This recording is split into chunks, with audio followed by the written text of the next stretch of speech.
不是 FC-31，而是歼20。央视报道福建舰的舰载机画面引发争议。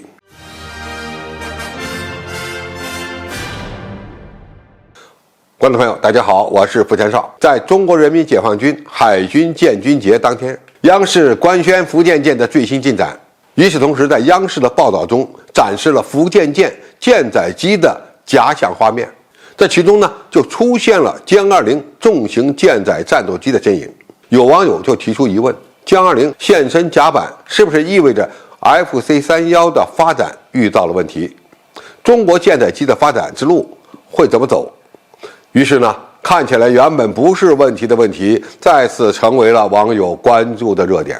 人民海军选择 FC-31成为下一代舰载机的理由是什么？我们必须认识到一点：既然有了 FC-31改型的舰载机，不断的进行飞行测试，那就说明中国下一代隐身舰载机的选型已经结束。而 FC-31双发中型隐身战斗机之所以被选中作为我军第一代的隐身舰载战斗机，在一定程度上是中国对未来航母舰载机发展趋势综合判断的结果。选择了中型隐身舰载战斗机，而不是重型隐身舰载机，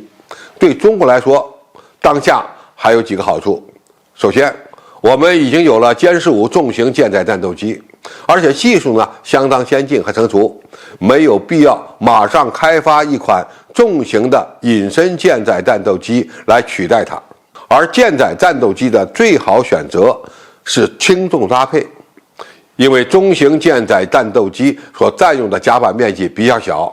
可以搭载的舰载机数量更多，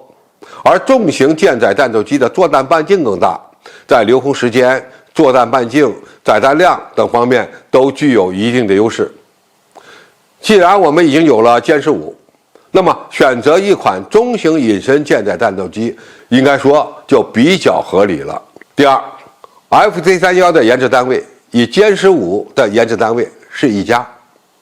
并且呢都已经开发了很多年，这从项目进度的角度来看也是非常有好处的。你可以理解为，如果成飞公司再重新研制一款以歼20为基础的重型舰载战斗机，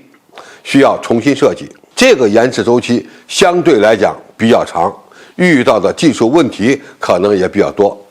甚至呢还有可能会影响到歼20战机的其他改型和发展，因为任何一家单位的资源都是有限的。第三， FC-31的舰载版本身在各方面的性能呢都非常突出，这里面包括隐身性能、作战半径、载弹量、机动能力以及最大平飞速度等等，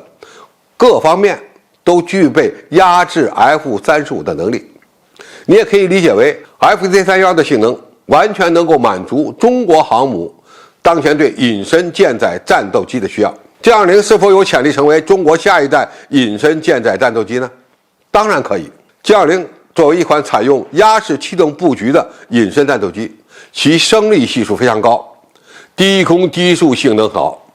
如果有需要的话，完全可以改装成一款优秀的舰载重型战斗机。如果未来真的有需要，那么中国的重型隐身战斗机也有可能登上航母。比如美国一旦研制出了重型隐身舰载战斗机，那么中国就势必要让歼20上舰。那么是否还有另外一种可能，用歼20舰载机替代 FC-31？从目前的情况看，当然不会。唯一的可能性就是用歼20去替代歼15，在舰载战斗机领域形成轻重搭配或者是高低搭配的格局。中国未来航母舰载机的合理发展路径，第一步仍然是以歼15舰载战斗机为主，然后过渡到歼15以 FC-31隐身战斗机的组合，并且逐步加大 FC-31中型隐身战斗机的部署数量，针对美国下一代舰载战斗机的发展情况，再决定是否将歼20变身为一款隐身舰载战斗机。总体而言，虽然美国在隐身舰载战斗机方面领先中国一步，但是在舰载战斗机的发展潜力方面，很有可能会被中国反超。歼20到底会不会上舰？估计将会成为美国海军的一个焦虑因素。